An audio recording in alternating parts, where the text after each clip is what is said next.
शांताकारं भुजंगशयनं पद्मनाभं सुरेशं विश्वाधारं गगनसदृशं मेघवर्णं शुभांगं लक्ष्मीकान्तं कमलनयनं योगिभिध्यानगम्यं वंदे विष्णुभवभयहरं सर्वलोकैकनाथं।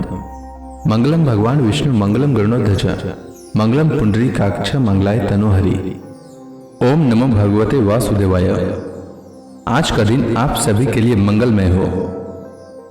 सावन महीने में प्रतिदिन श्रीमद् भागवत महापुराण की कथा का श्रवण करने से जीवन में होने वाली अज्ञान व पाप कर्मों से छुटकारा मिलता है, साथ ही 1000 गोदान के बराबर पुण्य की प्राप्ति होती है। हमारे चैनल पर आप प्रतिदिन श्रीमद् भागवत महापुराण की कथा का श्रवण कर सकते हैं। साथ ही इस चैनल पर सावन मास में आने वाली सभी व्रतों की कथा और व्रत से संबंधित जानकारी भी व्रत से पहले उपलब्ध करा दी जाती है। इसलिए हमारे चैनल को अवश्य सब्सक्राइब करें, साथ ही बेल आइकन को भी दबा दें और कथा अच्छी लगे तो लाइक अवश्य करें। अब आइए सुनते हैं सावन मास कथा का 16वां अध्याय। श्री सुखदेव जी कहते हैं, परीक्षित, एक समय की बात है, अरिष्टासुर नामक एक दैत्य बैल का रूप धारण करके व्रज में आया। वह अपने खुरों को इतने जोर से पटक रहा था कि उससे धरती कांप रही थी। वह बड़ी जोर से गरज रहा था और पैरों से धूल उछालता जाता था। पूंछ खड़ी किए हुए था और सींगों से चार दीवारी, खेतों की मेड़ आदि तोड़ता जाता था। आंखें फाड़कर इधर उधर दौड़ रहा था। परीक्षित, उसके जोर से हकड़ने से, निष्ठुर गर्जना से स्त्रियां और गौएं डर गई। परीक्षित, उस तीखे सिंग वाले बैल को देखकर गोपियां और गोप सभी भयभीत हो गए। पशु तो इतने डर गए कि अपने रहने का स्थान छोड़कर भाग ही गए। उस समय सभी ब्रजवासी, श्री कृष्ण, हमें इस भय से बचाओ, इस प्रकार पुकारते हुए भगवान श्री कृष्ण की शरण में आए। भगवान ने देखा कि हमारा गोकुल अत्यंत भयातुर हो रहा है। तब उन्होंने डरने की कोई बात नहीं है यह कहकर सबको डांडस बंधाया और फिर वृषासुर को ललकारा, अरे मूर्ख, महादुष्ट, तू इन गौओं और ग्वालों को क्यों डरा रहा है? इससे क्या होगा? देख, तुझ जैसे दुरात्मा दुष्टों के बल का घमंड चूर चूर कर देने वाला मैं यहाँ हूँ। इस प्रकार ललकार कर भगवान ने ताल ठोकी और उसे क्रोधित करने के लिए वे अपने एक सखा के गले में बांह डालकर खड़े हो गए। भगवान श्री कृष्ण की इस चुनौती से वह क्रोध के मारे तिलमिला उठा और अपने खुरों से बड़े जोर से धरती खोदता हुआ श्री कृष्ण की ओर झपटा। उस समय उसकी उठाई हुई पूंछ के धक्के से आकाश के बादल तितर बितर होने लगे। उसने अपने तीखे सिंग आगे कर लिए। लाल लाल आंखों से टकटकी लगाकर श्री कृष्ण की ओर टेढ़ी नजर से देखता हुआ वह उन पर इतने वेग से टूटा मानो इंद्र के हाथ से छोड़ा हुआ वज्र हो।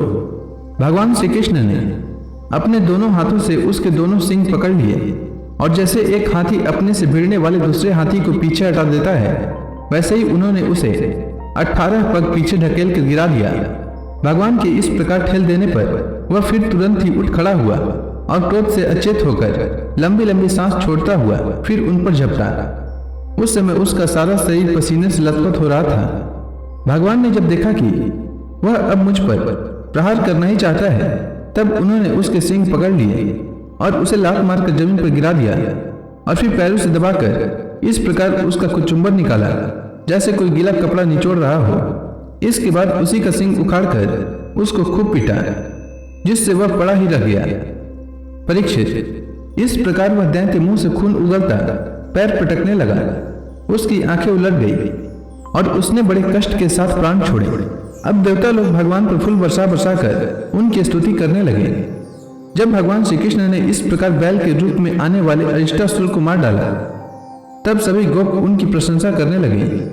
उन्होंने बलराम जी के साथ गोष्ठ में प्रवेश किया और उन्हें देख देख कर गोपियों के नयन मन आनंद से भर गए। परीक्षित, भगवान की लीला अत्यंत अद्भुत है।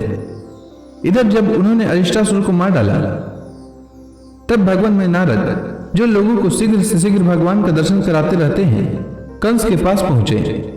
उन्होंने उससे कहा, कंस, जो कन्या तुम्हारे हाथ से छूटकर आकाश में चली गई वह तो यशोदा की पुत्री थी, और ब्रज में जो श्री कृष्ण हैं वे देवकी के पुत्र हैं। वहां जो बलराम जी हैं वे रोहिणी के पुत्र हैं। वसुदेव ने तुमसे डरकर अपने मित्र नंद के पास उन दोनों को रख दिया है। उन्होंने ही तुम्हारे अनुचित दायित्वों का वध किया है।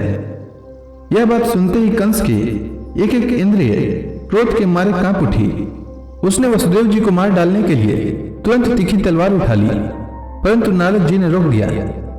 जब कंस को यह मालूम हो गया कि वसुदेव के लड़के ही हमारी मृत्यु के कारण हैं, तब उसने देवकी और वसुदेव दोनों ही पति पत्नी को हथकड़ी और बेड़ी से जकड़कर फिर जेल में डाल दिया। जब देवर्षि नारद चले गए, तब कंस ने केसी को बुलाया और कहा, तुम ब्रज में जाकर बलराम और कृष्ण को मार डालो। वह चला गया। इसके बाद कंस ने मुष्टिक, चाणूर, सल, तोसल आदि पहलवानों, मंत्रियों और महावतों को बुलाकर कहा, वीरवर चाणूर और मुष्टिक, तुम लोग ध्यानपूर्वक मेरी बात सुनो। वसुदेव के दो पुत्र बलराम और कृष्ण नंद के व्रज में रहते हैं। उन्हीं के हाथ से मृत्यु बतलाई जाती है। अतः जब वे यहाँ आवे, तब तुम लोग उन्हें कुश्ती लड़ने लड़ाने के बहाने मार डालना। अब तुम लोग भांति भांति के मंच बनाओ और उन्हें अखाड़े के चारों ओर गोल गोल सजा दो। उन पर बैठकर नगरवासी और देश की दूसरी प्रजा इस स्वच्छंद दंगल को देखें। महावत, तुम बड़े चतुर हो। देखो भाई, तुम दंगल के घेरे के फाटक पर ही अपने कूलिया पेड़ हाथी को रखना, और जब मेरे शत्रु उधर से निकले, तब उसी के द्वारा उन्हें मरवा डालना।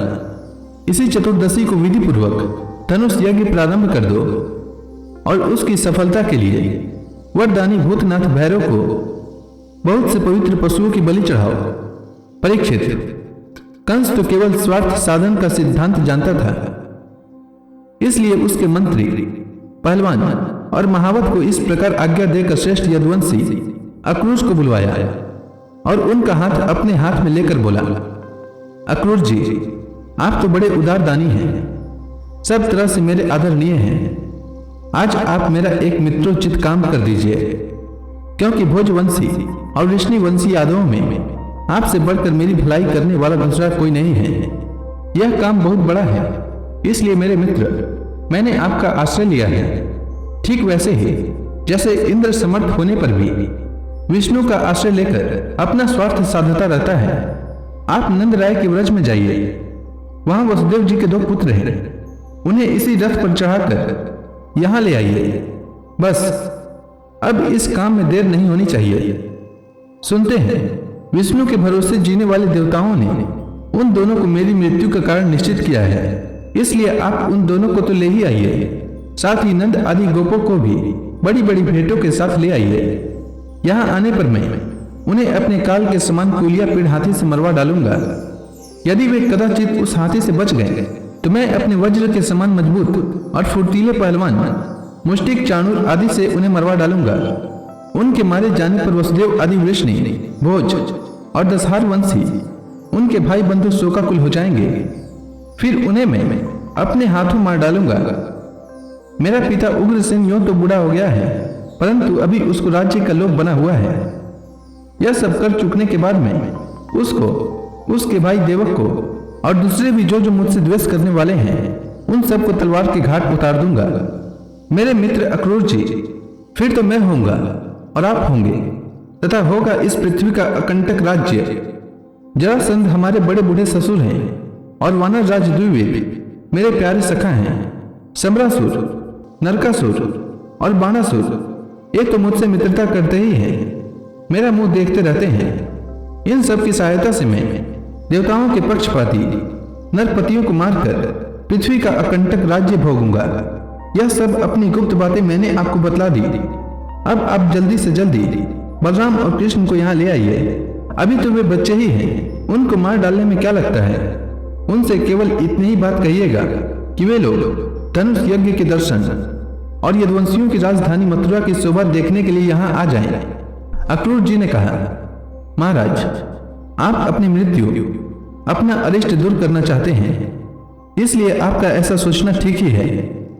मनुष्य को चाहिए कि चाहे सफलता हो या असफलता, दोनों के प्रति संभाव रखकर अपना काम करता जाए। फल तो प्रयत्न से नहीं, देवी प्रेरणा से मिलते हैं।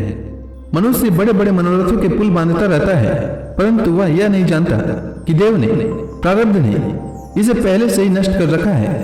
यही कारण है कि कभी प्रारब्ध के अनुकूल होने पर प्रयत्न सफल हो जाता है तो वह हर्ष से फूल उठता है, और प्रतिकूल होने पर विफल हो जाता है तो शोकग्रस्त हो जाता है। फिर भी मैं आपकी आज्ञा का पालन तो कर ही रहा हूं। श्री सुखदेव जी कहते हैं, कंस ने मंत्रियों और अक्रूर जी को इस प्रकार की आज्ञा देकर सबको विदा कर दिया। तदंतर वह अपने महल में चला गया और अक्रूर जी अपने घर लौट आए। तो इसी के साथ यह अध्याय समाप्त हुआ। इसके आगे की कथा मैं कल के अध्याय में सुनाऊंगा। तब तक के लिए भगवान हरि का नाम लेते रहें। तो प्रेम से बोलिए भगवान विष्णु की जय, श्री कृष्ण भगवान की जय, समस्त देवी देवताओं की जय।